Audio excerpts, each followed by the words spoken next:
Sushant sir. Sushant sir, can you hear me? Yes, sir. Okay, we have got a message from Mr. Durganand Thakur. He is saying he has joined. Okay, but he's not in the panelist list. Mr. Kumar, is there any problem? Mr. Please Kumar? find. Sir, Durganand Thakur, na sir? Yes. Yes, he has check. joined as a participant. I'm allowing. Okay. Please make him the panelist. Yes, sir.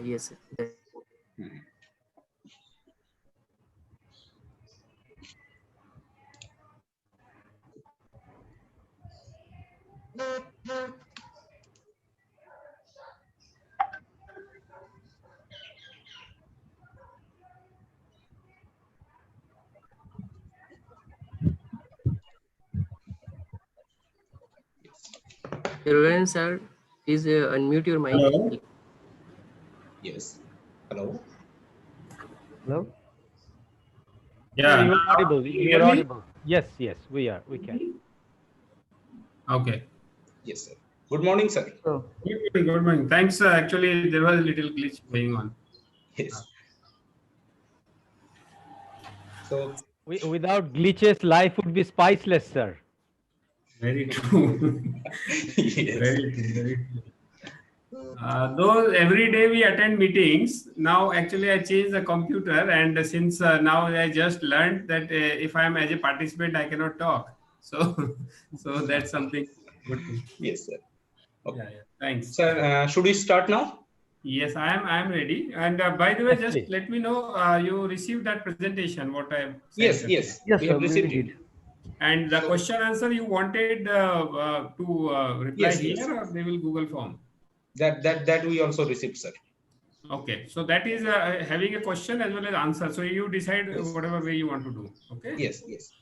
And Okay, sir, sir. one more thing. In your session, are you going to start the screen share, or should we do that? You should do better, because then I have to again search, and so there can be again a technical Okay, glitch. okay, sir. Better Okay, to sir. continue with that. Okay. So, Mr. Kumar. Yes, Hello. sir. Yes. Whenever sir will be speaking, please start the screen presentation. The presentation I have already sent you. Yes. Yeah. Okay.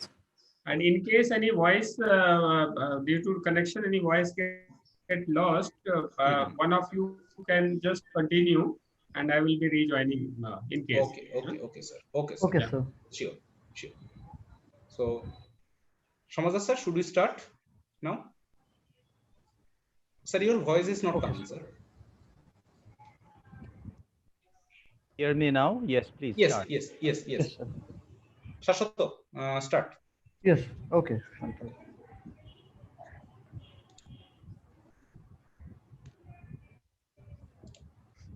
A very good morning to one and all present here. On behalf of the Maulana Abul Kalam Azad University of Technology, we warmly welcome you to the 5th session of Corporate Classroom, the online training series jointly organized by the Training and Placement Cell and the Language Laboratory of MAKAUT. The concept of Corporate Classroom is an out-of-the-box take on grooming students on how to develop their soft skill set in order to let their skills beat their drums for them. In this session, the corporate joins hands with the academicians in order to provide a worthwhile training experience to the participants. In the last 4 sessions, we learned how to face personal interviews and group discussion sessions, about the importance of soft skills, and how to compose professional emails with a classy touch. Today, we are deviating a little from the topic of interview preparedness. In today's session, titled Managing Workplace Safety, a Soft Skill with Hard Consequences, we will learn about one of the aspects which has become a key concern at various corporates and industrial sectors, and that is the health and the safety of workers at their workplace.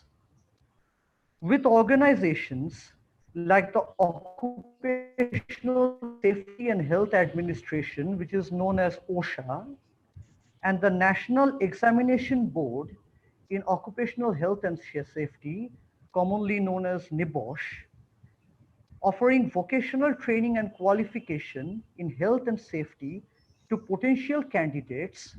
This has also opened up the avenue to a career choice with a difference in the ever-growing job sphere of the corporate world. Now, let's move forward to the today's session. In our today's session, we have the Honorable Vice Chancellor of MAKAUT, Professor Dr. Shoykat Moitro, as our chief patron. But for some unavoidable circumstances, Professor Dr. Moitro is unable to be present in person today. But he sends his blessings for today's session and encouragement for the corporate classroom initiative as a whole. Now I request Professor Dr. Shukhendu Samazdar, Director of the School of Applied and Natural Sciences and Professor in charge of the Language Laboratory, to deliver Honorable Vice Chancellor Sir's message. Please, sir. Mr. Koyal, welcome all of you. Honorable Vice Chancellor is tied up this moment with some, today is basically 200 years birth anniversary of Ishwar Chandra Vidyasagar. There are some government programs going on, so although he was really keen, but he had to join those programs instead. He asked me to deliver on his behalf a message. I'm not sure whether I'm worthy of delivering his message, but since I have been asked, it is my moral duty to try my best. Education, learning, teaching are essentially boundaryless. They should not, in an ideal case, be limited by teachers, be constrained by walls in classrooms, or be narrowed down by topics. Essentially, students and teachers, the entire learning teaching community, we have a boundless world ahead of us in which we are immersed and from which we should learn. That is the spirit which drives the leadership of MAKAUT. MAKAUT had been taking up this means of teaching beyond classrooms using digital platform and online mechanisms for a while, not just after the lockdown, but we had been prepared just to keep up with the time. So that is there, and also the instruments are now different. It is not just, teaching is not just limited again, or delimited rather, on a blackboard with and a chalk. There are different ways of learning. There are different things to learn, and there are different people and experiences to learn from. This corporate classroom idea tries to adopt concepts of limitlessness of learning and education and tries to implement it in this way. And Honorable Vice Chancellor commends this effort, the effort of the organizers, the effort of the distinguished speakers who gracefully donate their time so that we can conduct such events in a scale without charging any registration fees. And of course, we appreciate and commend the participants. Today I see the number has crossed even 1,000. So this excitement that is growing, there's the number of participants that is growing. It is might be at least to some extent an indicator that this initiative is picking up momentum and this initiative is delivering some value. So Mr. Vice Chancellor gives his best and encourages and sends the message of keeping up the good work. Thank you. Thank you, sir. Sir, one problem, there is maybe some technical glitches with your microphone. Sometimes it is breaking. Yes, sir. You can keep in front. Yes, sir. Okay, I will try. Thank you for that Yes, Yes, it is feedback. better, sir. now it's perfect. Now it's Okay, perfect. so I have to, the positioning has to be done. Yes, sir. Okay. I don't have a glue, otherwise I could have glued it to my face, but Yes, sir. Okay, sir. Thank you. Thank you, sir. Now we feel very grateful to have received Honorable Vice Chancellor sir's blessing. Now I again request Dr. Sukhendu Samazdar sir, the Chief Architect of the Corporate Classroom Initiative, to enlighten the audience of the mission and vision of our venture. Please, once again, sir. it's a little bit awkward.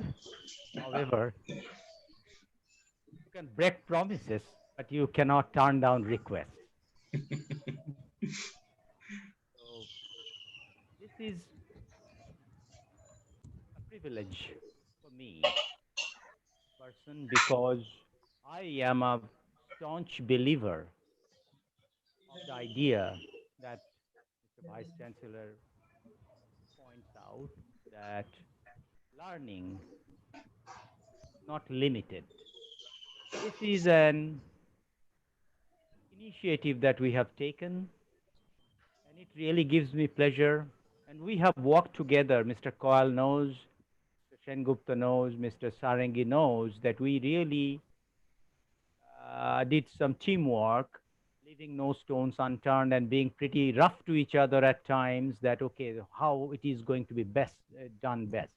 So, and I'm sure Mr. Thakur appreciates that in actual corporate, it is life, it is teamwork is very important. So here we are trying to do it that way. It is not that it is evolving, and we are trying to get feedback, and from that we are trying to make it better. So it is, it gives me immense joy to see. And I must thank on my personal behalf as well as on behalf of the organizers, Mr. Thakur, for again agreeing to join, being graceful. And again, they are, I know how much valuable your time is, Mr. Thakur, but we truly appreciate the donating it, because the government university, and it's as a policy, we really do not want to restrict participation. So we keep this complimentary registration, and unless it is supported by people like you, we could not have done it.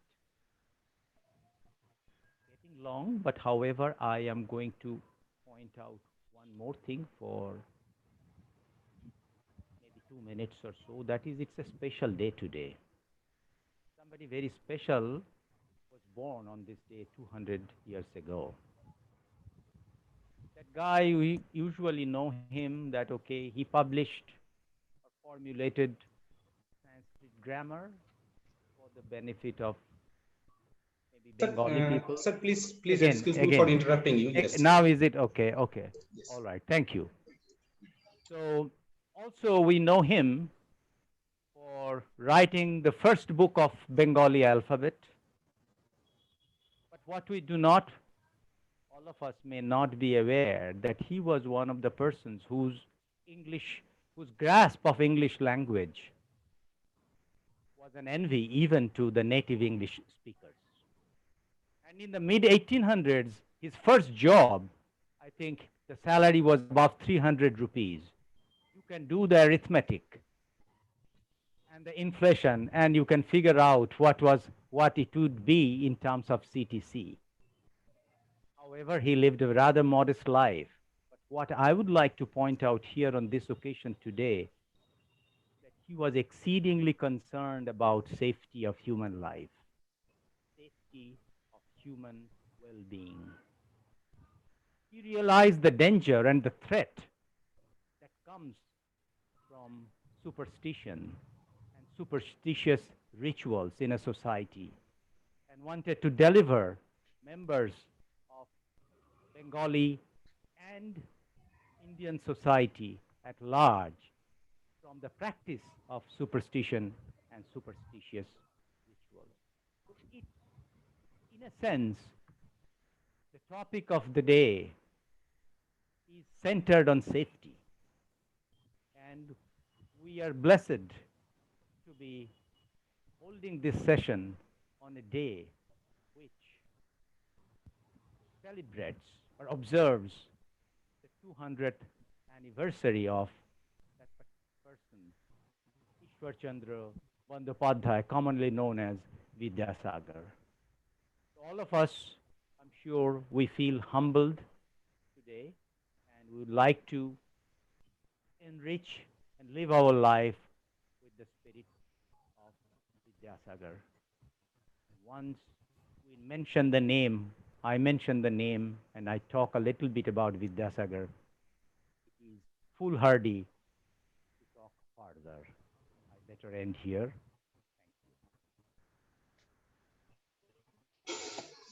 Thank you, sir. You have set the tune of the program very nicely by referring to the reformer, social reformer Vidyasagar ji, Ishwar Chandra Vidyasagar. Now it's time to head towards to the session without delaying any further minute. Now, as we move into the session, I would like to introduce our keynote speaker, a magnetic figure in the corporate world, Mr. Durganath Thakur, Vice President, Vodafone Idea Limited. Over to you, sir. Okay, so thank you, Mr. Kyle, and for giving me that warm welcome. And I must thank first of all Mr. Samazdar for, sorry, Professor Samazdar, rather, actually from that corporate world, we normally we forget to speak out all those things. So, many thanks, and I really actually feel privileged to again come back to this community where 25 years back when we left college. After that, we haven't gone back and contributed anything rather, I will say. So, though in college itself, I used to give some lectures during my study time. So it always gives me pleasure when we do talk about the teaching and training and other things. So I think very thank you for inviting me. And as I said, this is something my privilege to talk about this thing. And I can see somebody has written, people are not able to join because their limit is crossed more than 1,000. So I think really people are looking forward to have this session. So it is then responsibility lies on me to deliver the some quality thing, whatever best of my knowledge I know so far I have experienced. So I think I will start from this. And meanwhile, just in case any voice is not clear, you can just interrupt me whatever way so that we go smoothly. And I will request Mr. Kyle or Mr. Gupta to, if you can put up a presentation here, so that will uh, give some glimpse to the people on the line.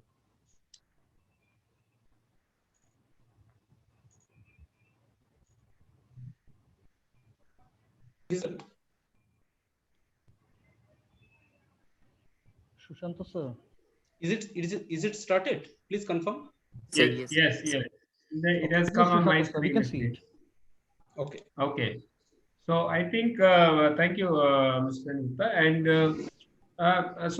good morning, everyone. I'm now going on the presentation. So good morning, everyone, to the participants. And unfortunately, what we can see, if people are not able to join, we can still have one more opportunity. So I think whoever could not join, we will see that opportunity. So to it, what we have thought of when Dr. Sarangi and Mr. Kyle and everyone talked to me regarding this subject, I was really thrilled to talk about this topic because in corporate world, when we work in our system and company, what we do is something practice, right? But then if that practices get connect with the books, that becomes a complete knowledge on the whole system, right? So with this your knowledge right now in your college and books and whatever research you're doing, and if you see that industry wise, you will be able to relate at least that what is the expectation of the industry from those every one of you, right? So with this, let us start this session. So I have just jotted down what is the objective or what we can learn today or what we can jointly discuss today is something, though the topic is the safety management soft skills. And I will first give you a virtual tour, something about the telecom industry, because some of you may be knowing, many of you may not be knowing, some of your friend or somebody may be working also, but still will be a good idea to have that some insight or some thought on that industry, and then we will move to the introduction on safety management. Proceeded by this safety management across the industry. It is not about telecom, so that we'll talk. And then it comes on your interest area when you become an employer or employee. So in that case, what should be our role and what is the expectation, and then moving on, so and so forth. So the topic what is listed here, that I will limit to this, because I think I will take not more than 1 hour from now. So I hope we have that much time. And after that, of course, we can have a FAQs and whatever knowledge check discussion. So with this, I think if you can go to next slide. Okay. So this slide you can see very proudly we are in India, and I proudly say that I never chose to go outside the country, because this is a land of glorious opportunity. This is my motherland. This is what where we have to work, we have to live. And let me assure you, I visited some of the countries, but whatever pleasure or whatever satisfaction we get in our own country, you may not get that satisfaction in other country. Of course, due to the compulsions or due to our job requirements, we need to go at times. But ultimately, whosoever you ask, they will really love to be back to the country or in our own state. So this is what I proud, and we all feel proud that this is the India, a land of glorious opportunities, right? So next slide, please. Yeah. So when we talk about India, we all know the demographics, the people part, population. We all know the area-wise ethnic groups. If you see the different, so much diversity, we have an ethnic group. We have a third largest Muslim population. It means we are so diverse.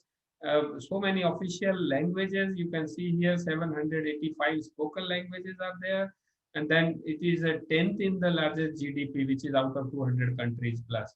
So this is something, it gives us the vastness of the demographics, that how diverse we are. And in case you go, like if you can see the map, is one of our state, Rajasthan, is like a United Kingdom. One of our state like a France. One of our state kind of Australia. So this is what the opportunities, or this is what we can do in whole set of our country. Wherever you go, this is something like that, be it geographically or intelligence or anything. So this is what India. Yeah. Next slide, please. Okay. So when we connect with this Indian scenario with the telecom industry, so what we talk about, where the moment we do talk about telecom industry, we talk about the mobile service revenue or mobile subscriber or minutes of usage and all these things, right? So point is, if you see in this graph, India is in service revenue wise on 8th largest. It means we are on 8th number from top in the revenues, right? This is the estimated data of 14-15. So the trend is still continuing. Why? Because of the whatever cost and all thing, I'll come on that. So we are 8th in largest in absolute revenue, but in contrary, if you see, second largest in terms of subscriber. Now in the whole world, after China, we are the second one, where we have so much of population, and due to that population, the users or subscriber and whoever is sitting in this room now, everyone is having mobile 1 or 2 or maybe sometimes 3. So these are the penetration we got, but the revenue wise, of course, we are yet to reach there. Second largest in minutes of usage, it means number of subscribers as well as minutes of usage, right? So when we say so much of big India and so much of subscriber, what does this mean? This means we are equally open. We are equally educated to go ahead and use those data things to our usages, right? So that is what something we should think. And if you see, we have almost 3.5 lakhs infrastructure or telecom towers in this country, and it is something largest in the world, equal to China, right? So this way. And the third thing is the distribution footprint. If you see the distribution, I have talked about engineering part, but when you see the sales force, when in our company, which is Vodafone Idea, which is Vodafone Store or Airtel or Reliance, so more than 2 million outlets are present even today, right? So it means what? It means it is correlated, right? So can you go to next slide, please?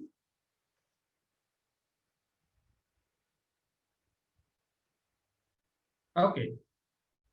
So this is the picture. Many of you may remember those pictures. It was Vodafone, it was Airtel, Idea, NTT, Reliance, Jio now, Aircel, Uninor, Sistema, Videocon.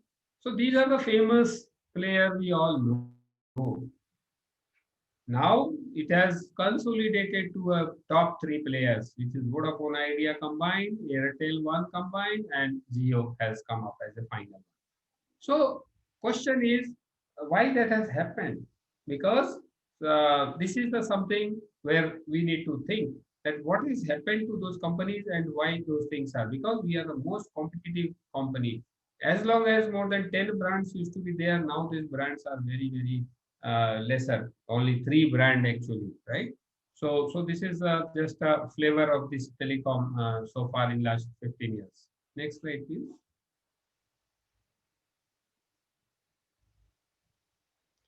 Okay. As I said, in your high usage as well as low tariff, so India, one of the highest user and lowest in price. When, if you remember the second slide, the revenue wise, we were on 8th. Why?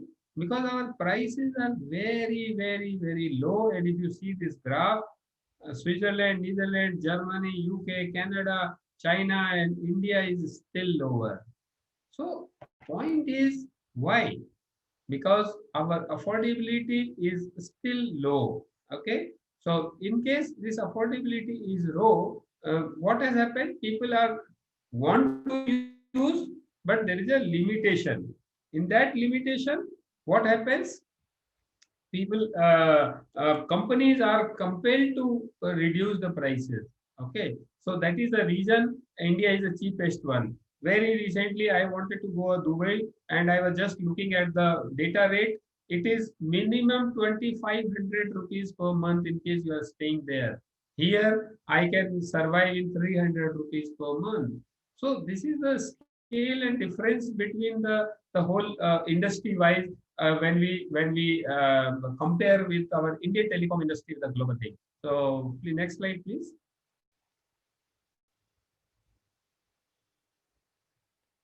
Okay, so in general structure, as I already said you, it is a biggest kind of second biggest geography on telecom industry. So 22 circles. So we actually do talk about those circle. Means in telecom, what happens? It is not state. It is a telecom districts. So these telecom districts are called circles. So these are the circles like in map you can see there Maharashtra, Madhya Pradesh, and UP, Bihar.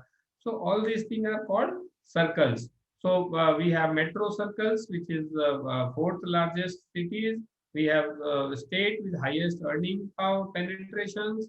Then some of the circle which are still lower in economic ladder, and then rest of them. So still mobile penetration is almost 75 to 80% on GSM, and then your prepaid is still too high. Now this data is little old, but let me tell you, still prepaid is 90 to 95%. So it is only 5 to 10% people who are postpaid. It means you pay, you give a commitment to a companies which you will pay, and you get a credit on the month-on-month basis.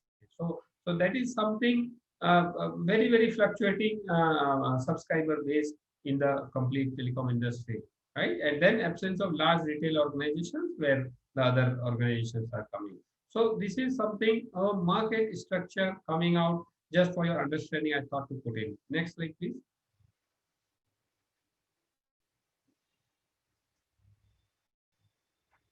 Okay. What is our regulatory environment with respect to telecom industry? So this telecom industry regulatory environment is quite complex, and I must not quote very recently. Since in lockdown we used to hear lot of news about Vodafone Idea also, and this is famously AGR case, right? So that is something. It's a long-term game, and it's a long-term issue which is keep on going. But then this is something control also.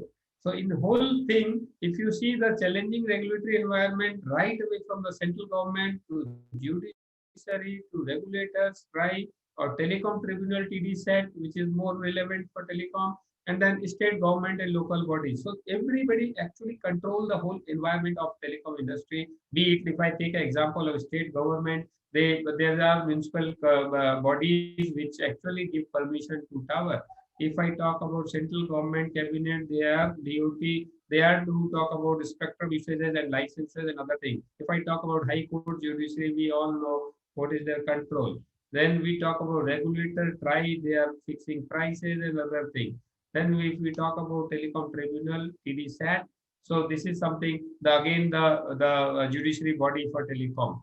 So this kind of environment, every telecom player has to survive, and the people who are working, they also need to undergo all these processes, understanding as well as the work in one or other time. So like I used to deal with one of the wing of DOT, CUI, a private body. So those are the things which is important. So there are multiple stakeholders. So it is not easy. Then outside that, non-regulatory challenges are also there, where it is a competition. We all know what we have seen, the 10 pictures, 10 brands are reduced to 3 brands. Why? Because the competition. And everybody want to give cheapest data, and which is something you can see what has happened to then our revenues and all. But then, of course, it is the people of India who will decide that finally where we will move on. So, and slowly the prices are also now increasing. Then when we go to industry associations, there are industry associations, media is playing lot of big role in this whole communication channel, whatever it is.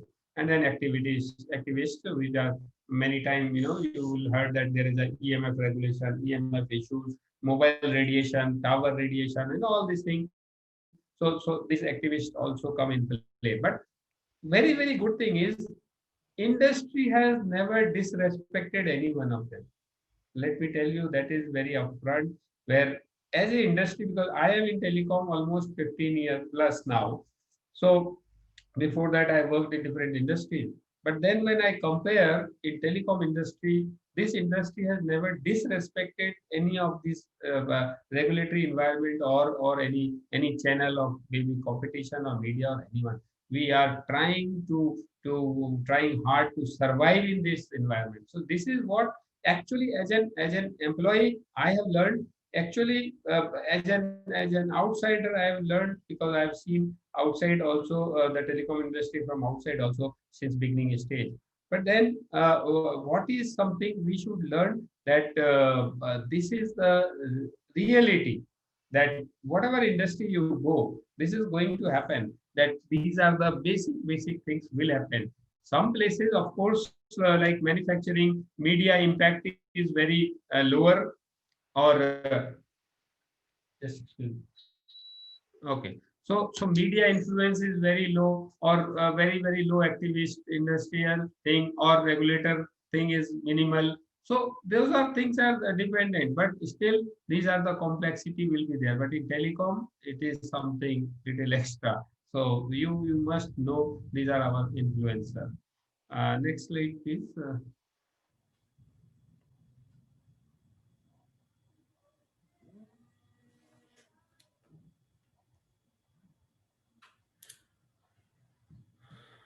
Okay.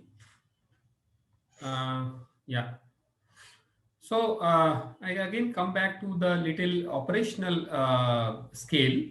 When we did talk about this complexity of the environment, then when we go the scale part. If you see, the 84% population is covered through mobile penetration so far. Still little left out, but that is ongoing process. Now, if you see, more than in one operator itself, there are more than 150 k sites, which is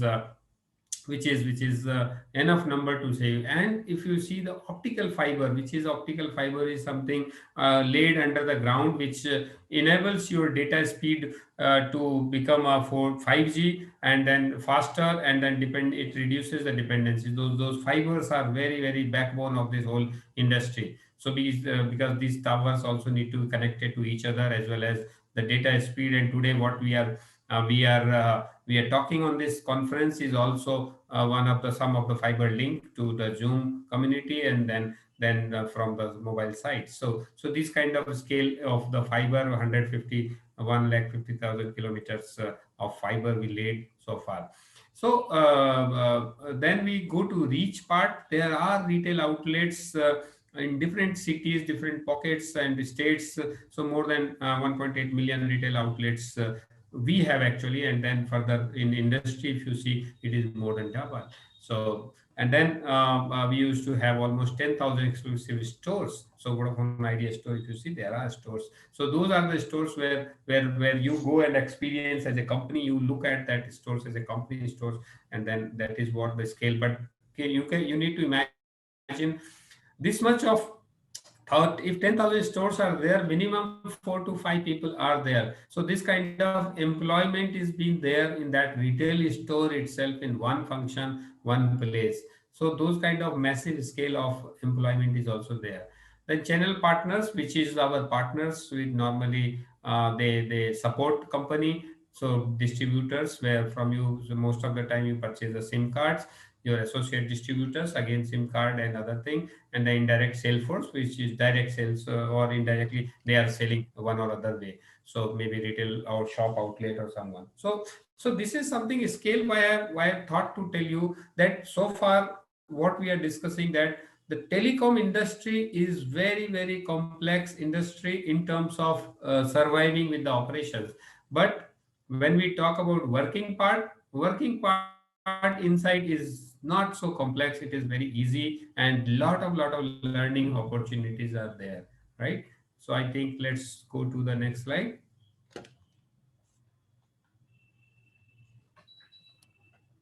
Okay.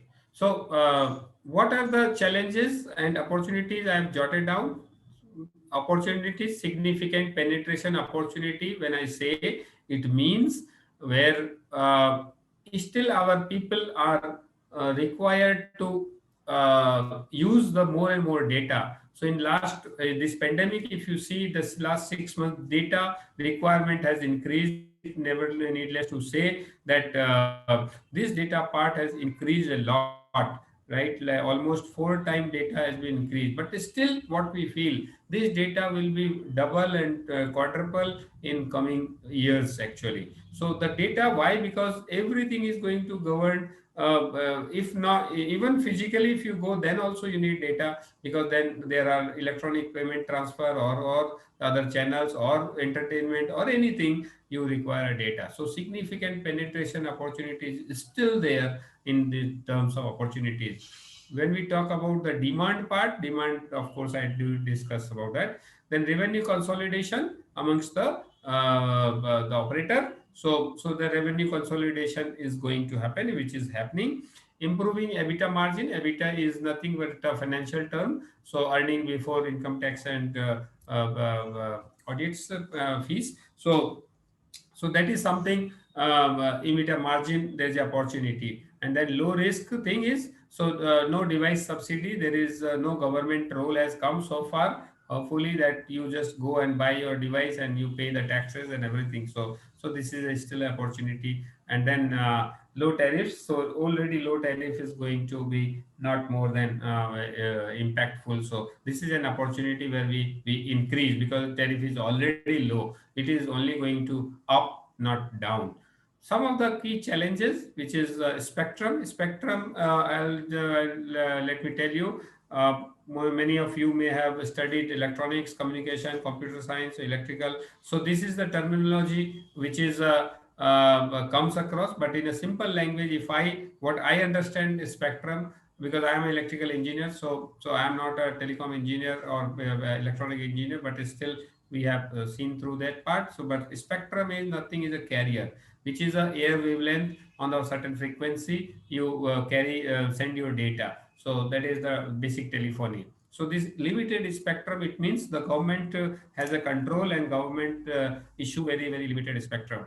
And then your difficult operating environment, as we have discussed, which is a challenge. And then too cheap prices, competitors, so that prices part again we discussed part. So these are the very basic challenges and opportunities we always seen, and we always work on. So any time, whenever you think about those working in the telecom or association telecom, these are the thing actually you can keep in your mind, so that you make up your mind in terms of telecom industry, what is this all about.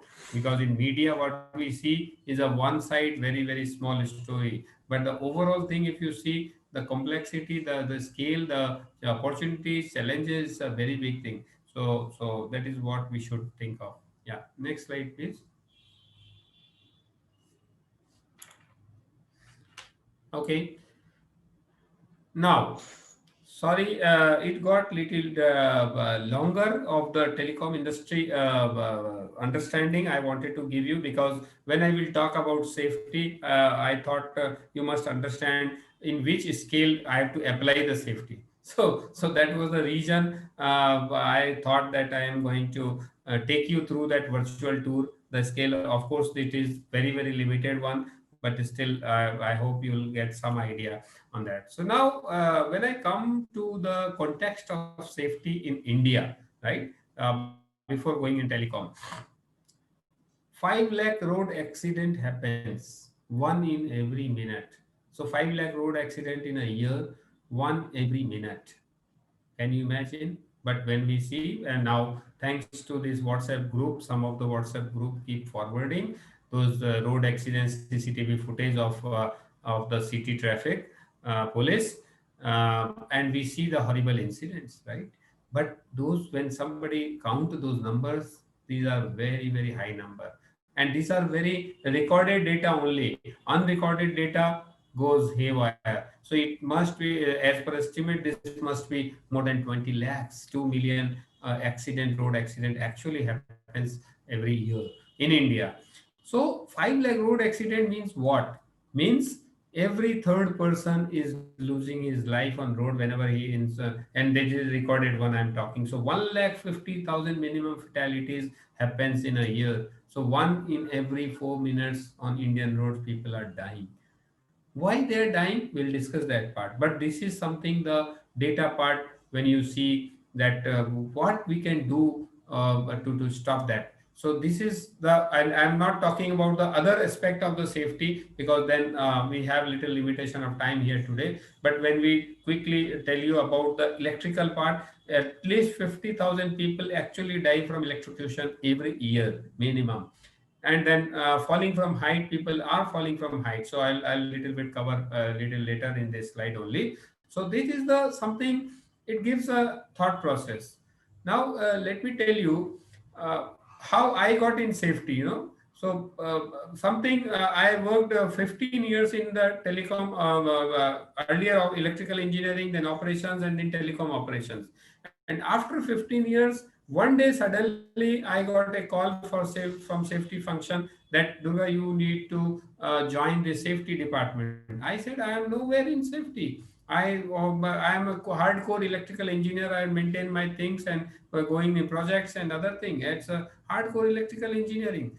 He said, no, you are the right fit and you can only handle this function. Why? Because they wanted a domain person, and that's how that domain knowledge will help the company to, to design this whole safety management system. Because in 2010, Vodafone Idea was designing that safety management. There was no tele safety in that telecom industry so far. So I'll little bit more cover in the coming slide. So, but why I done that? Because I thought this kind of scale, when we see, at least we can do something. Yes, money earning is good, important, but then can we do it together? That also we can think of. So if you work in safety, there are two purpose killed, two birds killed in one stone. One is you are serving a society, and then same time, of course, your livelihood, your job, and other thing is also. So it is not a bad combination, I will say. So what is the telecom fabric? As we were discussing, scale, pan India scale is 2 lakh plus associates in our industry. It means directly or indirectly people are working for us.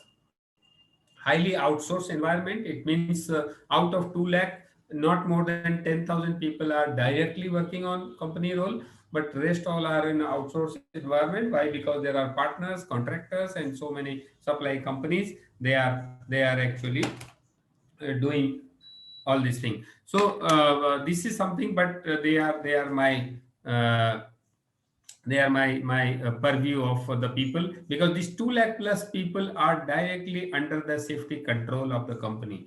That's why I just put this number. Resource is spread across 600 cities. So we as we have I told you that all of the country, a lot of state, 22 circles, but in circles also there are cities, like in Bengal, if you say Siliguri, Asansol, or big cities. So everywhere, I will say. So more than 60,000 touch points we have, kind of thing. High attrition rate for extended workforce. So when you say this scale, people at ground are actually, in your initial career, normally people leave their job. So when people do join, they, many of them join, find it difficult to survive, also difficult to work because of the demand. Because the telecom industry, as you said, as I told you, it is not only complex, it is a demanding also. Why it is demanding? Because we need to provide the service. And can you imagine if we stop those service in night?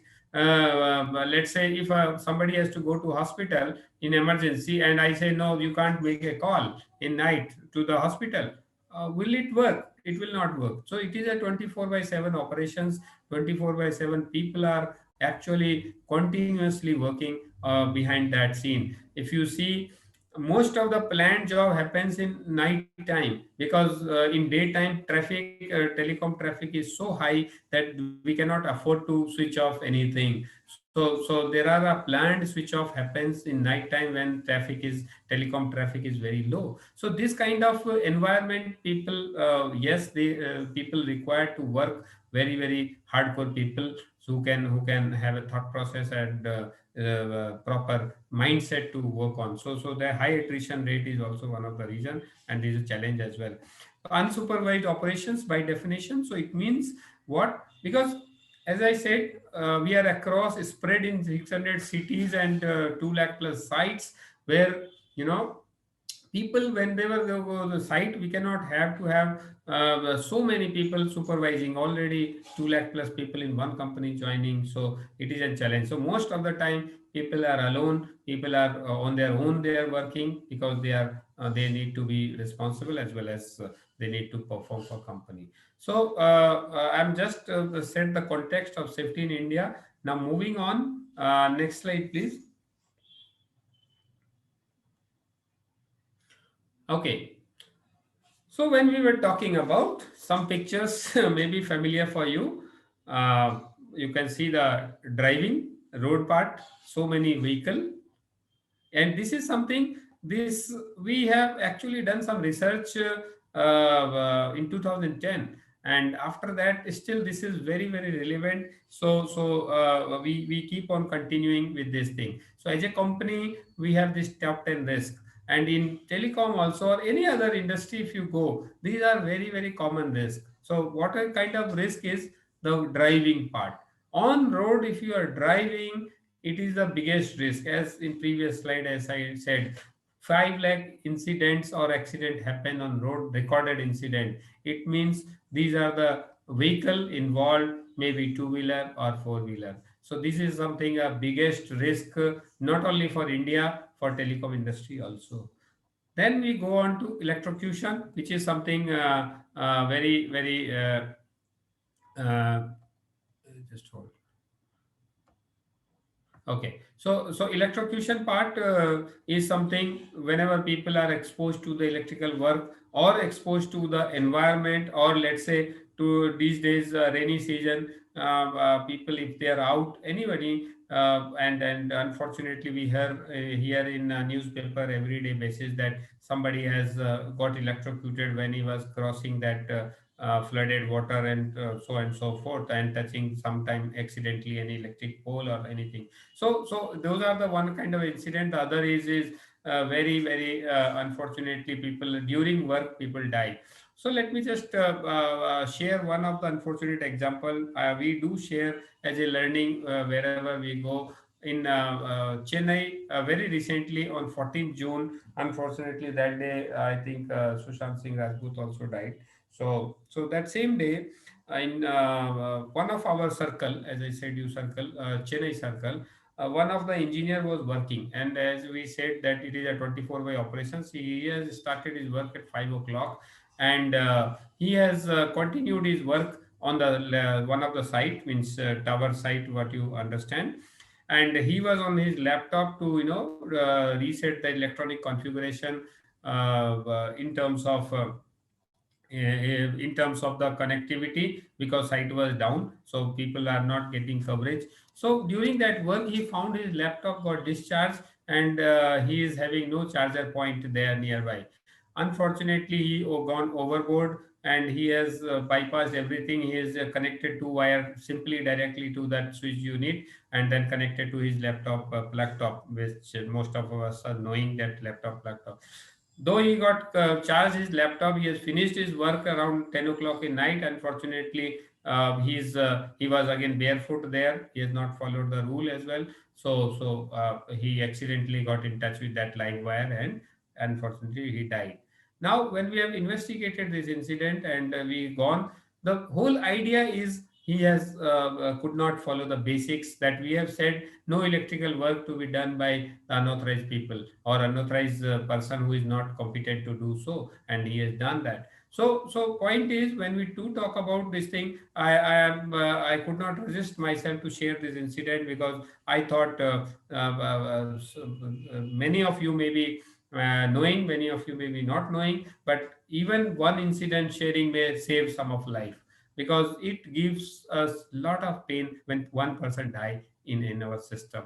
If he is connected at all with by us. And he was a third layer of contractor, means Vodafone Idea is contracted to someone, and that someone is contracted to someone. So that is something, a third layer person also we do go ahead and investigate. So this is the third biggest electrocution risk we have. Then fall from height, work at height, what you are seeing in your screen.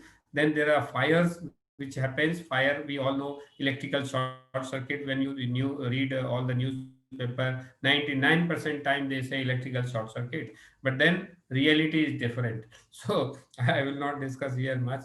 But then fire is the biggest risk also, because our critical infrastructure, even one site costs 10 to 20 lakh minimum, one site investment. So that fire is a very dangerous thing, and rooftop fire. And then structural collapse. If you see, there are a lot of storm comes, a lot of wind speed or overloading. This also become a reason. And then after effect is very dangerous, because some people may be there down that tower, or somebody, a member of public, or if it will fall on road, this is going to be a disaster. So this is structural collapse is something also a concern area. Snake bite. If you see the picture in between, the snake, why snake? So, as we said, India is a glorious land and land of opportunities, but we are blessed with a lot of snakes. But then these snakes are good for natures, but these snakes are not good when they are enter in our cell sites, or because these sites are standalone sites, they are in open lands, most of the sites. So then these creatures actually creep in. Of course, we do control all this thing, but then this is a risk we found, because there are a couple of incidents happened where snake bite cases been recorded, right? And then material lifting, material handling, which handling part we all know, need not to explain. And anger management, the stress part. So stress part is something, it is everyone's problem, right? I cannot say that it is only telecom is there. And when I was telling the high attrition rate, where people do not like to work in telecom longer, on at least on initial stage, because ultimately this is something irritation, and that irritation gives them the anger, and then they leave the company. So in nutshell, if you see, these are, if I say, if I remove the word telecom, this is a common everywhere, except some collapses or fall from height. Fall from height is very specific to my telecom as well as some construction industry, but not everywhere in day-to-day life. But then this if I say by numbers, this road fatality or road accident is so high, that even if we focus on those one or two excuse me, so even if I focus on one or two the risk, that is also going to be a worth it to follow. So next slide please. Yeah. So what we do is, I will not go on that all top 10 risks. This is something to give you a flavor that what is the risks we try to cover. Now here, when we go by little organized way, organized method approach of this risk, that how to mitigate, because the question always comes, then how you survive if so much of risk is in the system. But then there is a approach called balance approach, risk reward approach, that if you able to control that risk is no longer become a risk, that becomes an opportunity. So when we do talk about the height, means fall from height, so that risk mitigation is something we do talk about. The edge protection, where on rooftop sites we do talk about edge protection thing, fall arrest system, table resistant devices, then your some of the specialized trainings, especially the height work training, which we governed in the whole telecom industry. We have only initiated all this height work training, specific height work training, and this height work training is now known by adopted by a whole industry. So these trainings are very critical, and these are the external training. We have appointed our agencies who is going to do, and we do monitor their quality of the training as well. So this is something very important area where we have control, and fortunately it is give me immense pleasure, after 2015 we haven't seen any fall from height from tower in our operations at least. So this we could control with all these litigation measures. Now when we talk about electrical, and as I was telling you, unfortunate incident very recently happened in June 2020. But before that also, one of the state Bihar, one of the child died. So we did recorded that the child has just touched the open wire which was hanging outside the telecom site. So unfortunately, he was 3 years old child, and then the huge, big investigation happened, and from the Vodafone Group London as well as India and the state people, and then the lot of learning we find that why we cannot stop all this thing. So these are the some of the mitigation measures what I can explain here. The qualification is a very big thing. So we always demand minimum ITI person can work on electrical system. That is what the minimum thing. If he is a diploma holder or a graduate engineer, he can supervise the work, which is much better. But as a industry, we this is something very important thing on electrical thing. And then it's the safety devices, which is RCCB, MCB, and other thing. And then road travel, as I said, the mitigation thing, what is mentioned here: fit for use vehicle, competent drivers, and other thing, and FRT, fiber rectification vehicle. And the EMF is something you may be knowing, this electromotive force with radiation. In general term, when you talk about in telecom, it is a radiation thing is something when we install the towers, which uh, try to one by radiation happens from the antenna. But in India, what we have adopted is something 1 by 10th of the ICNIRP norm. ICNIRP is an international body which decide the radiation norms. And in India, what we have adopted straight away from that international norm to 1 by 10th. It means there is no radiation from our system, right? So this is something in the telecom industry. These are the thing where key risk and some of the mitigation plan we have done. Next slide, please. Okay, so overall, as a challenge, safety as a part of culture, safety as a focus area in telecom industry. So this way we save our industry as well, people's life and everyone's. And then infra conditions, multi-tier subcontracting things. So these are the basic challenges we faced. So I think we discussed about challenges. So if you can go to next slide.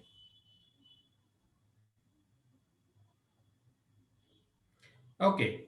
So across the industry, what is the need of the safety management? When we, because today's topic, when we have chosen that the safety management soft skill. So now some little bit in this section, I will do talk about the need of this safety management, not only telecom industry, overall, what is this safety requirement is. So industrial safety, as it's already mentioned, I'll not read out everything, but industrial safety, it means maybe a petroleum industry or oil and gas or any industry you take. This industrial safety is very critical, and maintaining a safe and healthy environment is not only important, but it's a law as well. So by law also you need to maintain. So any oil and gas, if you go, there is a reporting system, regulation, governance in the whole safety needs, right? So and then there are entry level worker, there are people, seniors, supervisors, and everyone. Those is the thing are responsible to minimize all this risk part, and common safety standard is required to comply. And then you may think safety management of industries is nothing, but a section is a organization which deals to study. So when people work in the safety organization, what they do, they are something, they are connected, and they are something work on that specialized thing. Suppose I work in telecom industry as a safety expert, then what I do? Normally, we design the system, we do talk about applications, we do talk about that how people are behaving on the ground and how we can improve their behavior. So that is the only thing we have to do. Otherwise, safety management is everyone's need. Okay. Next slide, please. Huh? It's Okay. So now, roles of employer and employee in industrial safety. So when we did talk about the role of employer and employee in industrial safety, so there are two things, not much to discuss here, but as an employer, what employers or company required to do is a management commitment. If so, in our company also, in telecom, the management is very very committed, and that's why safety organization is there. And as an employee, as a worker, or as a person, whenever you work in any industry or telecom industry, your employee involvement. These are the basic cycle of this safety management, and the role of employer and employee involves in, right? Next slide, please. Okay. So, as a professional career, now I think we are in a last section of this presentation. I'll not take more than 10 minutes from now. So, to end. So, safety management as a professional career. Safety management is a very, very big area of work. I'm just thought because most of you are in colleges and you guys are trying to, pursue some careers opportunity. So as a professional career, it is a very very big career. And as I was telling you that I became an accidental safety manager, though my career was in electrical engineering going on. So but then after joining or after doing all this thing, I found it is very very satisfying and enriching experience, because this safety is very big. It's a ocean in terms of knowledge, or in terms of requirement, or in terms of going. Of course, in India, we are not very, very demanding by safety, but this was the same condition in other countries, UK or US also, where safety was not by demand some 30, 40 years back. But now, if you go to UK and US or other places, without seatbelt, immediately challan happens. Why? Because now it is by demand. There's everything. They know that people who are on road are susceptible to get accident. So professionally, then they require lot of safety people. And lot of people, when they are going out from India in search of job or something, they also end up working in safety functions, and they are doing well also. So this is something very lucrative, professional career in health and safety kind of job, in various industries. Chemical safety, construction safety, oil and gas, electrical safety. So these are the basics requirement in terms of your domain knowledge required to go on. So next slide, please.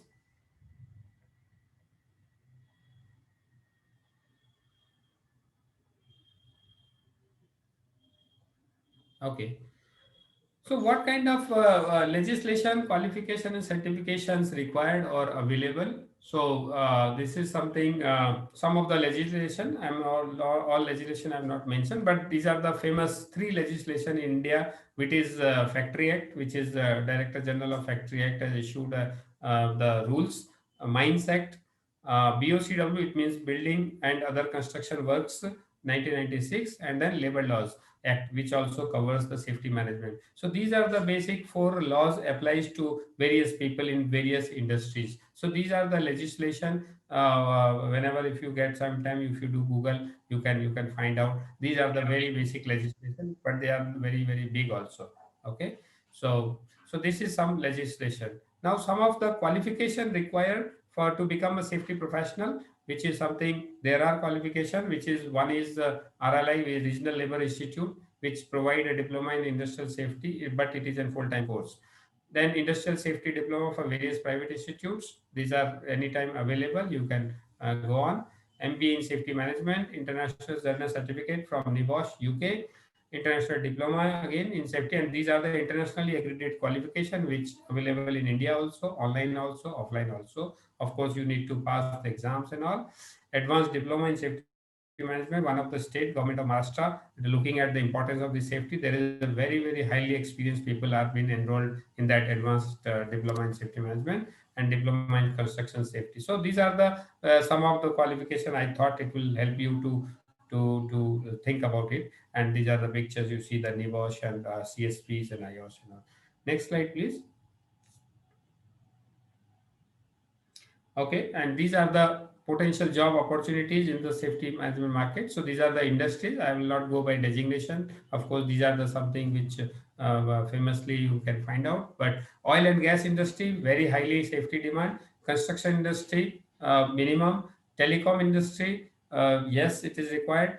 The railways, safety people required definitely. Power infrastructure. These are the very very few I have mentioned, but there are more industries. Of course, when I talk about IT software industry, they may not be very demanding because most of the people are in office and they are just commute to office and go to office. And right now, everybody is work from home, so not a direct relation on that part. So this is the some of the potential job opportunities in terms of safety management. If you go ahead and talk about.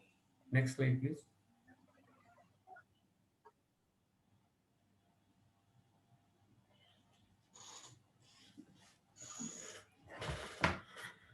Okay, so here I end up the session. I hope, of course, many of you are new to this telecom as well as safety management. Safety management generally people do not talk about thing, so there can be a thought process where this is what is this all about. But then something it is just a simple flavor I tried to give you, and some of the experience I tried to share, some of the thing which you can think of, or some of the thing we can think of a social cause, noble cause also is connected to this. So this is all about thing, but I always say good enough is not enough. Always we have to keep on striving. So with this I think Mr. Saswat and Kyle, over to you. uh, Thank you. Okay, thank you, sir. Thank you, sir. Thank That you for the was very nice a very presentation. nice session. Yes. And now, sir, we will be taking some questions from the chat box and from our mail. If you So, would please answer Shashwato, them. Okay. Yes, Sushanta? Shashwato, Yes. before we go to the question and answer session, I would like to request Professor Dr. Somasdar to say a few words after the whole presentation. All right, Sushanta. Somasdar, sir? Thank you. Yes, thank you. I am having Yes. some technical difficulties at my end, so please, if some interruption takes place, Yes, uh, yes. interpret it along those lines. Don't blame it on my negligence. Now, couple of things. I've been following some of the chat and question answers, so I would like to respond to those in a sense that essentially the relevance of today's session. What I could and I am going to take away are the following. First of all, why is it a soft skill? Because there is no specific formula. It is a soft skill for all because it requires constant observation. Risk is permeating us. You never know where risk is going to come from. And also, interestingly, opportunities in different in safety related jobs. I really don't think that many of our participants had any idea. That is, Sir, please excuse me. Sir, your voice is breaking. Your voice is again breaking, sir. Hello? Sir, are we audible to you? Sir, your voice is breaking. We cannot hear anything from your end, sir, as of right now.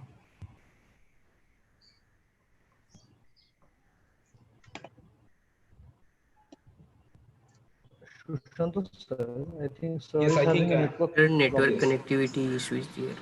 Yes, sir is So, having some network connectivity issue, I think.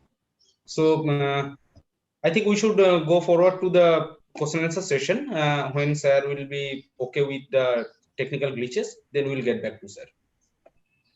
Shashwato, sir. To All start right. the question and answer session, first I think we should start the question and answer session from taking some of the questions which we have received in the mailbox via email. Okay, Shushanto, so with your permission, may I take the Yes, first yes, question? yes, yes. Mr. Please. Mr. Thakur, I'm taking the Yes. first question. This was sent to us via mail. The sender says, sometimes employees hesitate to provide safety-related feedback to their peers for the fear can of you hear me now? interpersonal conflict.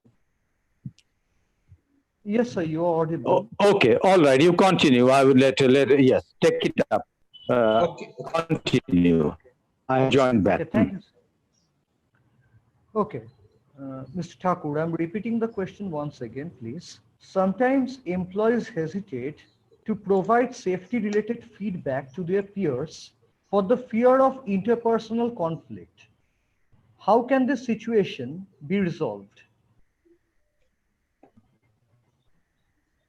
Okay, so you are talking about employer. I've just, if I have heard rightly. Sir, actually, it is something like the sender has probably asked it in Okay, a tone. let me try to paraphrase this rather directly.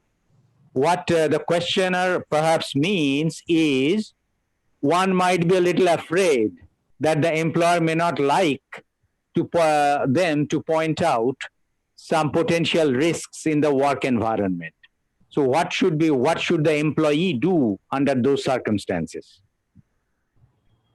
Okay. Okay, I think this is a much direct question, and which is it's a reality, sir. So what I will say, as you said, and it is something, as I said, very few companies in India are working as a safety by demand, but and some of set of the companies are actually safety by law. Okay, and 80% companies are not doing safety by any chance, because they are not been impaneled, penalized, or enforced on their safety on them. Now it comes when an employee is a worker, he think that safety is very important, and he want to raise this concern that yes, without hand gloves, electrical hand gloves, I will not work on electricity, an example. And his employer or the company may deny it. Yes, it happens. And there is a fear, and that is why if you see the accident happens, because in industrial environment, these are the very common thing.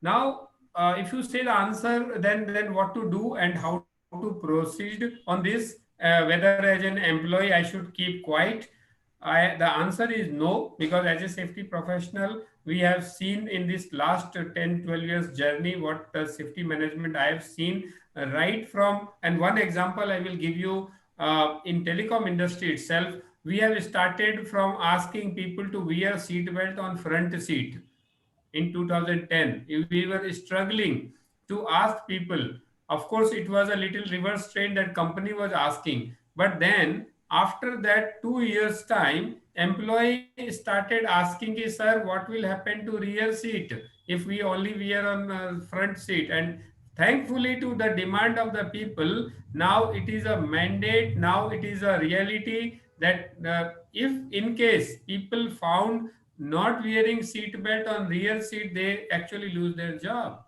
So that is one of the example where employee has actually influenced, right? Now question is, in general environment, it is a some limited company. In any one of the industry, in manufacturing industry particularly, okay, when you demand, let's say, safety harness, belt, or some shoes, or helmet, they may deny. But then my only request to each one of you is, this life is my life. If I assess that I can be harmed, I cannot go and take that risk until unless I decided to suicide. Okay, so people, if we know if this is a poison, we are not going to take that poison. Whosoever say me, right? So I think if my own commitment is more important in my view. Yes. Thank you, sir. Thank you.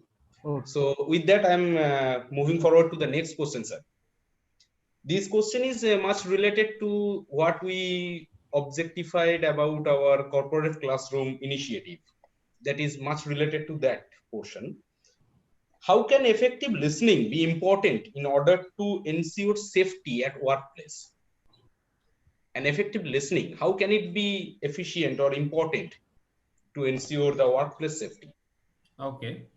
Excellent question, I think, and this is related to other previous question actually, what I feel. Yes. Right. So what the point I take is, uh, as an employer, and this is two parties, and listening on communication also, we all know that this is a two-party communication always. Single communication cannot happen. So listening is one of that. Now, when I think as an employer, suppose I am a manager somewhere, and I have a 4 team member or 10 team member. Now there can be two, three kind of different problems. One is a irritant violator who is not doing the job, but then same time I may have an obedient person who want his own safety, and he also want to ensure that if he is following, the others also follow, right? So if I am not a right listener or right patientful listener, what may happen? I may have bias. So that is what the very important part is. If you sometime give a time to listening, you may have some thought process that yes, though I am biased, but something is right, because if somebody is not wearing seat belt, he will definitely lose his life at some point of time. So that is something, listening from employer point of view. Now in employee as a worker, if I am not a listener, suppose today thousands of participants joined. So if many of us were still glued to this whole thing, 973 participants you can see, so they are actually listening. Now if they are listening, and even if we are able to transfer this 10-20% of this whatever thing we have discussed today, it is going to save their life in one or other way, and it is going to help them in one or other way. I'm not talking about the employment, that is a part and parcel and process of this whole journey of the life. But then life is only one. So if you are listening, I am a firm believer that we other way around, both sides, we will be going to save some life. That is what I say. Yes. Thank you, sir. I'm taking one question from the chat box, from the question answer box. Pavitra Kumar Bhomik is asking, sir, what type of extra skill we need to join telecom industry, and what type of textual knowledge we need to join telecom industry? The skills and textual knowledge to join telecom industry. Yes. Right. So I think Pavitra, thanks for asking this question. This question may be a common for most of them, because ultimately it is all employment, and then sometimes it's a passion. So for me, when I have joined this telecom industry in 2005, my experience was in hospital and hotel industry. I was chief engineer in one of the corporate Apollo hospitals. Okay.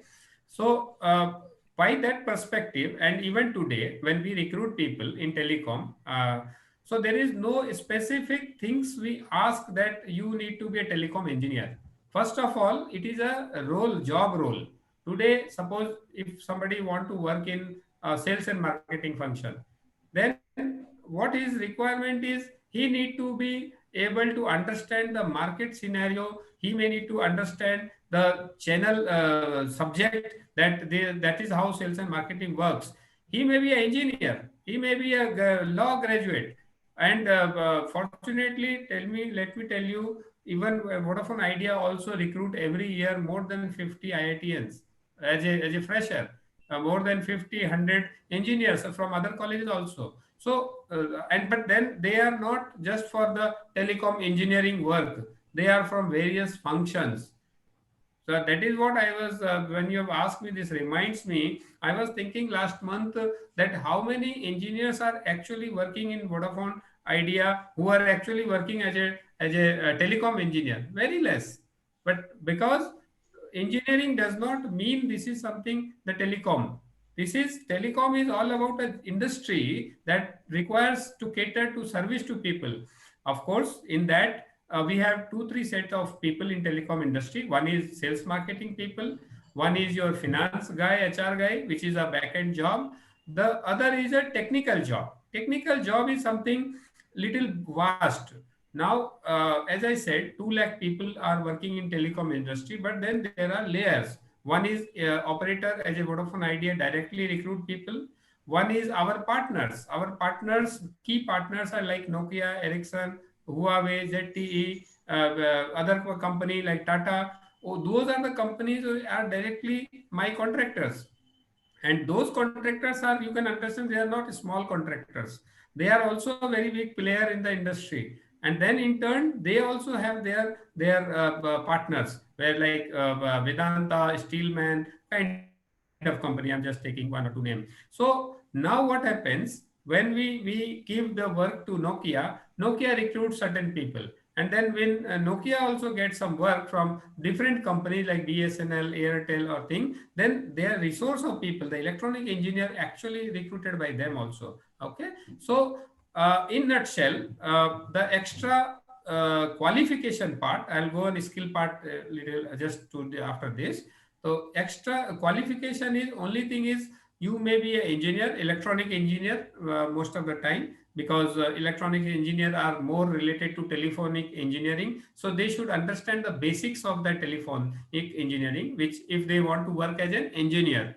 Other than that, there is no such qualification for work in other function, because in finance you need a finance guy, in HR you need a HR guy, right? And in other industry, like I am an electrical engineer, I was working for electrical safety, now electrical safety, earlier electrical maintenance. So that is something different job role required.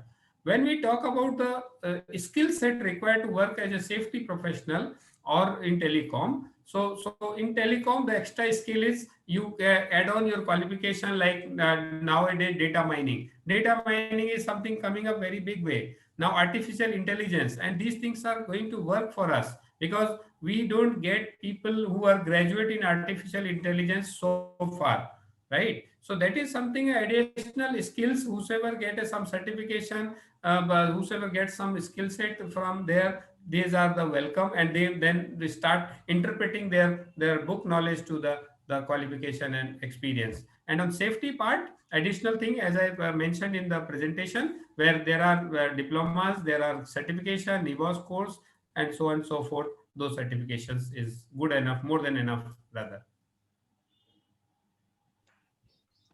Thank you, sir. Now I'm taking another question from the mailbox. Someone is asking, what is the future prospect for a student who is studying management, or to be more specific, safety management, and in terms of getting a job or getting a good career ahead? What is the prospect?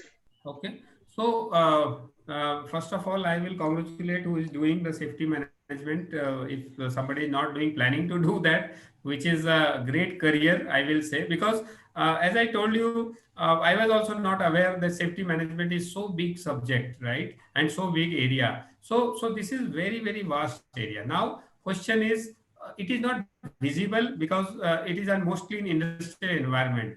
We all as a safety professional, it is our responsibility to reach to the household thing, where even right from home, when you purchase your fire extinguisher for your kitchen, when you purchase fire extinguisher for your cars. So up to that level, I am thinking that this is what our mission is, that the people of India should demand all these things, that yes, I need fire extinguisher in my kitchen always, right? So that is the something in long term. But right now, if somebody is working for studying the safety management in MBA or any diploma or any qualification, first of all, let me tell you, there are three type of job available in the safety industry across the world, across the international community, which is something government job, where private company job in India, and international accredited companies who demand safety. Okay, so now, as a safety management, MBA is an added advantage.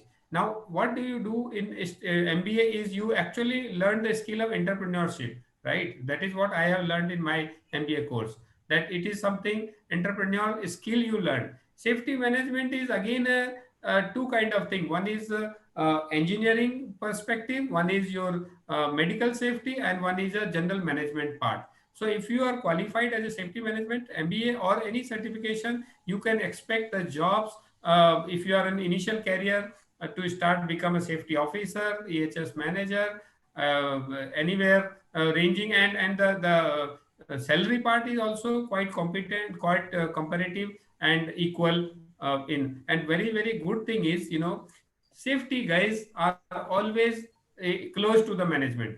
90% time, whichever company actually recruits safety people, very fast they become a senior person in the company, because if they, of course, if they have a skill and zeal to work, but they actually reach on the top very fast. In 10 years, if in a manufacturing industry you become a senior engineer, here you become actually a senior manager and or a head of the department, because the people are very less. Function is limited with the with the thought process. So that is how the opportunity is. Of course, there are some specific things also keep on coming. Yes, sir. Thank you, sir. Yes, With thank you, this, sir. I would like to take one last question from the question answer box for today's session. Shantani Ghosh, she is asking, sir, why in safety management engineering they don't recruit any girls? So if it is the case, so what should we do? No, no. So I could not understand the answer. Who does not recruit the girls? Let me interject here. I think the questioner is under the impression that in safety management, hardly any females are recruited. So your comments, please. Maybe they are recruited. The questioner is not aware of it, and maybe females are not interested in joining. So whatever be the situation. Yes, yes, yes. So I think Professor Samazdar, I think you phrased the question rightly. So in terms of perspective, let me just go by that the perception and notion of this girls part, that girls has not been recruited. So let me ask you the question. I don't know what is your batch strength and all in college, but in mechanical engineering, how many girls are there? There may be very limited. I'm just guessing. So kind of thing. These are the something people think this is a hardcore job, safety management. So that's why there are very limited girls opting for those things. Unfortunately, you will understand. My daughter is going in now college, and she has opted computer science engineering. And I was pursuing her that you follow safety management course. She said, "What are you talking? I cannot, I have no control." So point is, something we have to understand, that it is a thought process, it is an awareness program, that this is what today we are doing. That of course the student must be aware that this is also a good area. There are girls, and it is not that there are not girls in industry. Of course, limited. When I go in conferences, seminars now, before pandemic, normally this kind of session always used to happen in a seminar where in person we used to present. So out of 100, 2 or 3 ladies or girls used to be there in safety function. We used to see that. But yes, there's a limitation.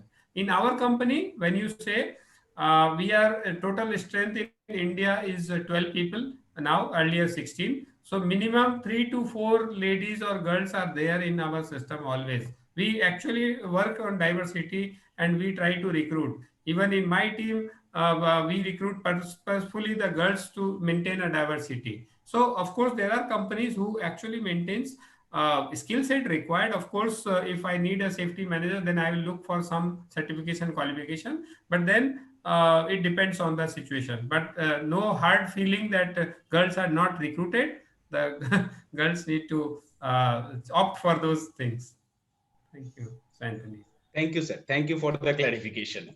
I think she would be in a better position right now after your clarification. Okay, Shashwata, you have another question with you, as you have said.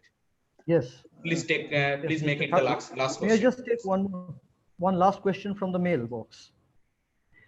The question is, as an employee, how can I provide safety-related feedback to a coworker if risky behavior is observed without causing interpersonal offense? Okay. I think this is something question may have asked by someone who is working, I guess, or he is thinking that I want. So which is very good question, and this is actually a challenge for safety managers, not for workers, because workers are working. Safety manager, this is what the role comes of a safety manager here, that how he design a system. Okay, so there are system available. First of all, we all know that anonymous voting is always there. The second thing is the closed door feedbacks, which is commitment by managers. Still not in person, it can be a through anonymous mail. And in our company, what we do is there is a email ID, common email ID, where you can hide your identity. Okay, You just write that so and so has actually violated the rule. I have seen, and please investigate. And that goes like that. Okay, so that is one thing. But in general, in case somebody don't want to what you say bad make his bad relationship, then there is a culture called I don't know, means whosoever is going to work that way in safety management. But what culture we have started it, informal discussion on safety. Informal discussion in safety means if there is a learning sharing every day morning called safety moments. So let's say in college, people are sitting in canteen in first hour, and they are just talking, today I've seen an accident on road, and somebody has lost his life, or somebody has was not wearing helmet, he got badly injured. And the other way around, the other listener also may be the same violator or same practitioner, so he may also have some thought process, okay, a helmet is important, but still I don't wear. Like in pandemic, we all know that mask wearing is very critical, but on road we see hardly people are wearing. Even yesterday I was in a shopping mall, and then people were not having mask. So and then why we are not talking to them? Because all we know that they are going to be irritate everyone, that what do you mean, do you mind your own business? So yes, this is there, but challenge is in the safe environment, industrial environment. We must see that how to design that feedback system. That is more important. Thank you, Mr. Thank Durganand you, sir. Thakur. It was a very nice session with you, the nice presentation, and afterwards a very good interactive question and answer session. And we have, I think we have touched a point, a topic which we hardly give any concern to, the safety thing that we have done today. Now I would like to go forward to Professor Dr. Sukhendu Samadar sir to give a sum up of our today's session and the following proceedings. Please, sir. Thank you. Am I audible? Yes, sir. Yes, sir. There is a lot of technical glitches at my end today, so please bear with me, and I'm going to be brief. I think in the discussion session, there has been ample elaboration why it's a very nuanced soft skill. Risk is invisible in many cases, and sensing something which is invisible or difficult to perceive requires a very keen sense of observation. It requires listening and watching and observing in general, and handling it on a case-to-case basis. Communicating it requires, again, as Mr. Thakur pointed out, that it requires sensitivity, and there are systems where good employers such as Vodafone Idea, they are putting some of the good practices in place. So what we have gained, how it is relevant in the corporate classroom objectives is, number one, there have been lessons from beyond standard classrooms. I do not think in any college curriculum these issues are discussed in a part of a syllabus, in a part of any particular course. Number two, that being a dispersed topic, something that pervades our life, being something invisible, developing a keen sense of observation, watching as well as listening, and communicating carefully. And there is something which has perhaps not been explicitly mentioned here, but it was implicit in everything that Mr. Thakur pointed out, is another very important aspect of soft skill, which is self-discipline. Unless we are disciplined, he had indicated that whose life is anyway, it is my life, and then I ought to make the choices. That comes from clarity of my thoughts, the strength of my character, and the discipline of my behavior. So these are all parts of soft skill. And also, another area has been opened up here about safety as a career. So this has been discussed amply as well. At the same time, one got an idea of the range of activities that take place in telecom sector in general. So it has been quite an instructive session, I will say, and also something that the participants should do well to remember, and I certainly am going to remember, that it requires, in order to be a successful professional, a success or a contributing citizen as well as employee, it requires maturity. Maturity takes courage, cooperation, keen sense of observation, and a sense of balance. So all these things have been touched upon, and in my opinion, these are very important lessons that as students, as well as teachers, as well as simply, plain and simply human beings, we would be served well if we take home with those. So this session has definitely kept me engaged, and I appreciate Mr. Thakur, and I once again thank Mr. Thakur for taking the time and taking not only the time but doing a very sincere and heartfelt session today. So thank you very much. That would be all. Thank you, sir. Thank you. Sir, now would you please guide the participants how they can earn the certificate, or what are the process that we are going to follow? Okay, this is fairly, you see, okay, I would say that there are a couple of, there is going to be a quiz. I think you are going to administer a quiz. The organizers are going to administer a quiz, and there would be a homework that would be assigned as well.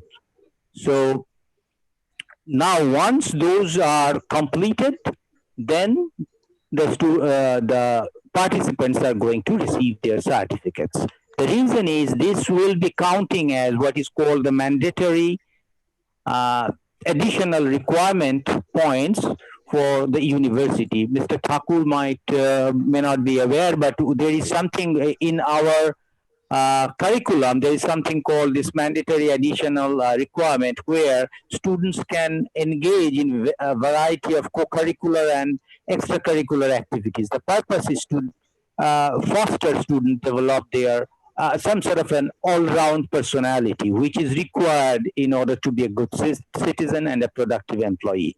So for that purpose, and we would like the participants to take it seriously, not just attending for the sake of attending. So I don't like to refer to them as attendees.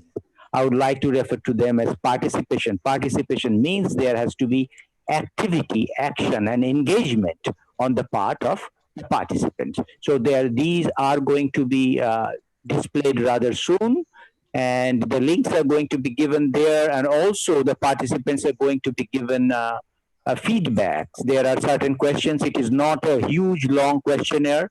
Please give your feedback, and so that we know how you feel and how you are benefiting. There are three aspects of it actually in the feedback. One is the eagerness aspect, that is whether you would like to be invited to an event like this in future. Number two, so there is a value aspect, that is, have you found, is this session being valuable to you as a person to make you a better one, a more mature one? And the third one is satisfaction. So are you satisfied? To what extent are you satisfied with the session? I know there are certain reasons of dissatisfaction. For example, some of our voices have broken, and those are basically out of control. Some of you could not enter. You had to wait for the waiting room. I do apologize. And also so these are things that happen, but otherwise, they are, to what extent you find these things satisfactory. So these are three questions, basically three dimensions of the questions that are going to be asked, and there would be room for making some free comments as well. So, and we take these feedback very seriously. Let me assure you that these are not going to be just taken feedback for the sake of feedback. We are steadily making modifications and changes based on the feedback from the first session until this session. And we're talking about apologies. I would like to extend my apology on behalf of the organizers, because apparently Mr. Thakur sent his slides to us, but we were negligent in sending him an acknowledgement that we had indeed received the slides. So in that note, I would like to say sorry to Mr. Thakur. Okay, and that's all. Thank you. Okay, thank you, sir. Thank you. Thank you, Now about the assignment part, for all the participants, only we will provide the certificates only when you have submitted the assignments and fill out the feedback form. As for the assignments, we have chosen one topic, and now I'm announcing the topic. The topic is, how can you ensure a safer workplace as an employee in terms of safety? I'm repeating it again. How can you ensure a safer workplace in terms of safety as an employee? Now, what you have to do, you have to send us one mail to our official email ID, which will be displayed very soon. You have to send us one mail, and in the subject of mail, you must mention my takeaway from session 5. Please, I'm repeating, my takeaway from session 5. Don't forget to mention it as a subject and send us the mail latest by tomorrow 5 p.m. That means 27th of September till 5 p.m. We will be receiving the assignments submission till 5 p.m. tomorrow. And Mr. Koyal, just let me say, this is just a second. You post the topic on the chat box so that they can write it down as well. Yes, sir. Yes, sir. Okay, write the topic, and I think the mail should not be, the size of the mail should be from 50 to 100 words, not much longer. Yes, sir. Okay, so these are my two points. Thank you.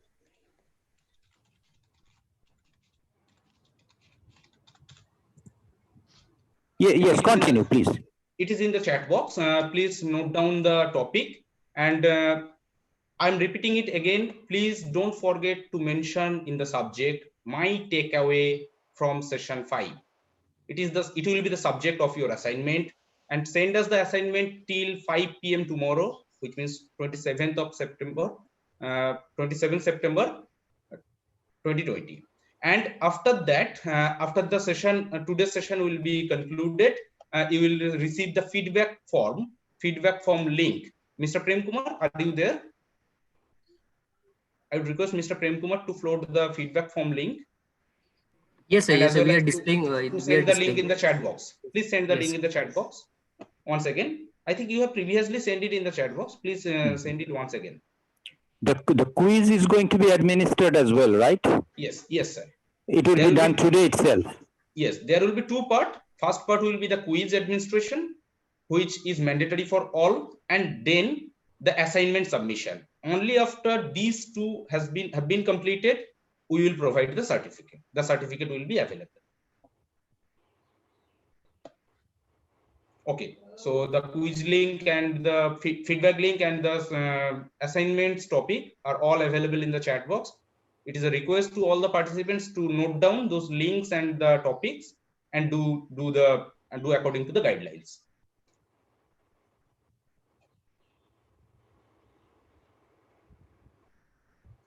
Now I think that's all for today's session.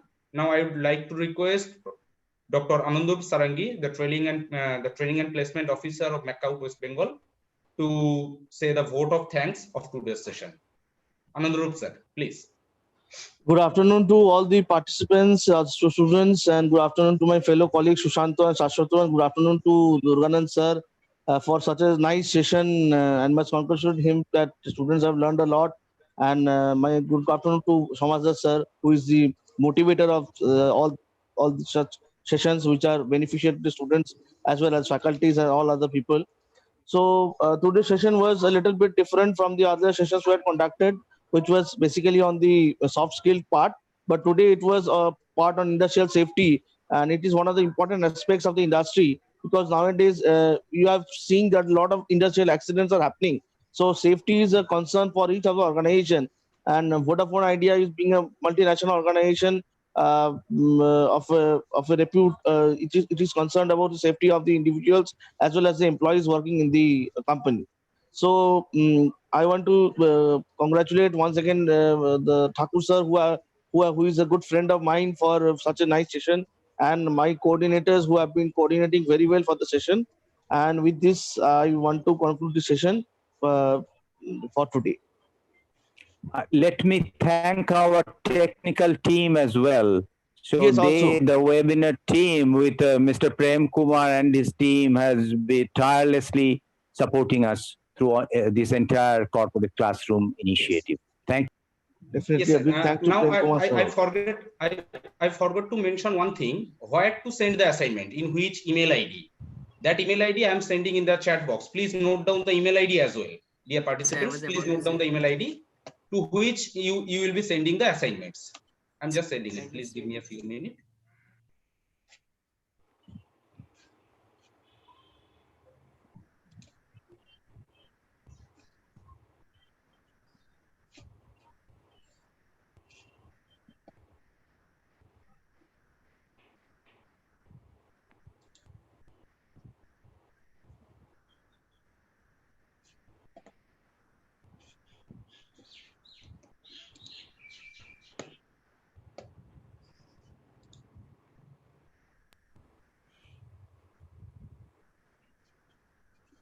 Mr. Thakur, I hope you found this time worthwhile. Very much satisfying, as I told in beginning, that I feel privileged and feel that definitely I'm going back to my college. So sometime after pandemic, I would definitely love to interact with students again, whatever way I can. So I really Thank you. Thank you. That's good to know. Would like to keep the relationship going. Yes, yes. Kyle sir, please send your Yes, email yes, ID yes. in the chat box. Yes, yes. Please give me a few seconds. I'm sending it.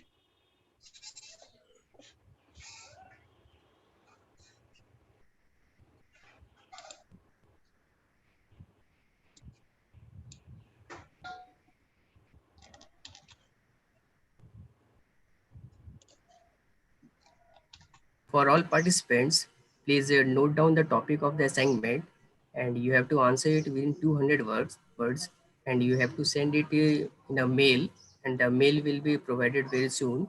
And you can take the note of the quiz link and the feedback link that you have to give for today's session. And if you, for any problem, you were unable to join because lots of people have logged in together, and so that we have uploaded the video in the YouTube, so you can follow the YouTube channel if you have missed any part of this session.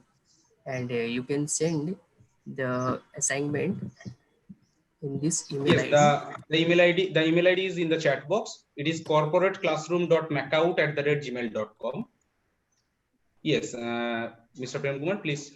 Okay, yes, it is there. corporateclassroom.makout@gmail.com. Please send all the feedback, all the assignments to this email ID. And once again, I'm repeating, don't forget to mention as a subject my takeaway from session 5. It will be the subject of your mail, and your mail should not exceed more than 100 to 150 words. It will be on 100 to 150 words. Yes, my takeaway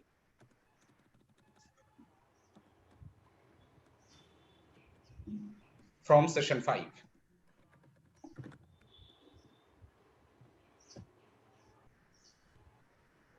It will be the subject in the mailbox, and the topic will be how can you ensure a safer workplace as an employee. Answer in less than 200 words and send it to corporateclassroom.makout@gmail.com. Only when you send the assignment and you will submit the feedback form, then you will get the certificate. I think that's all.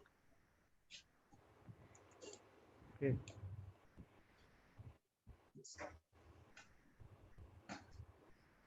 Thank you, Mr. Thakur. Yes, Thank you for honoring Our Thank session. you, Mr. Durganand Thakur, for your valuable time. Thank you. Thank you, Dr. Somasda sir. Thank you, everyone. Thank you, Thank you, Dr. Dr. Sarangi sir. Thank you. Thank you. Thank you. Okay. Thank you, Mr. Sarangi. Yes, Mr. Prem Kumar, please wait for 2 or 3 minutes. Yes, Then sir. we Yes, will sir. We should end the wait. We session. should wait. Yes. For all And the participants. Yes, sir. yes, For the deadline for participants. submitting the assignments and the feedback form is till 5 p.m. tomorrow, 27th September. Till 5 p.m. We'll be receiving the assignments and the feedback till 5 p.m. 27th September.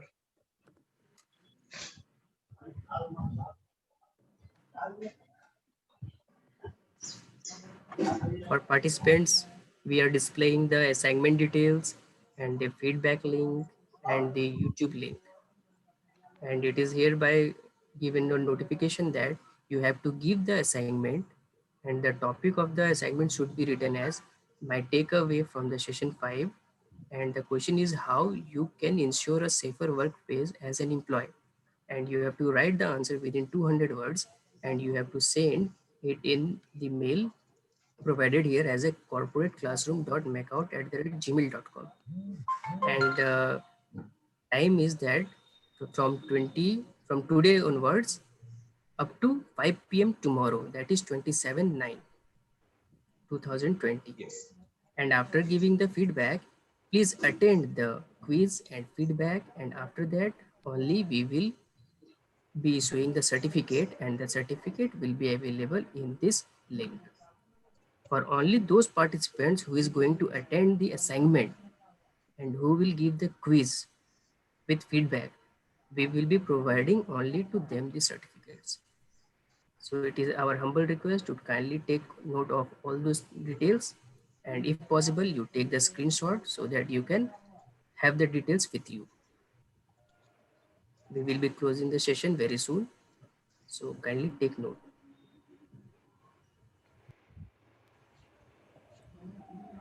Is it okay, Kyle sir? We are missing something. No, I think it's all. Okay, sir. Okay, sir. We have almost touched each and every single information that will be required. Thank you, Mr. Kumar. Thank you for providing us with your technical support. We really appreciate your efforts. Thank you. Yes, Thank sir. you, So you have yes, sir. Thank It you, is my Shushanto. only. Thank Okay. you, Anandrup sir. Thank you. So, Mr. Kumar, should we end it now? Sir, contents are more, let the participants take it, because still 800 people are there. Okay. Yes. Let it gradually down and we will then point it. Yes. Okay. For the participants, the email ID to send the assignment is already available in the chat box. You can directly copy it from there. And the feedback link is also available. You can link on the click directly from the chat box. It is the feedback link.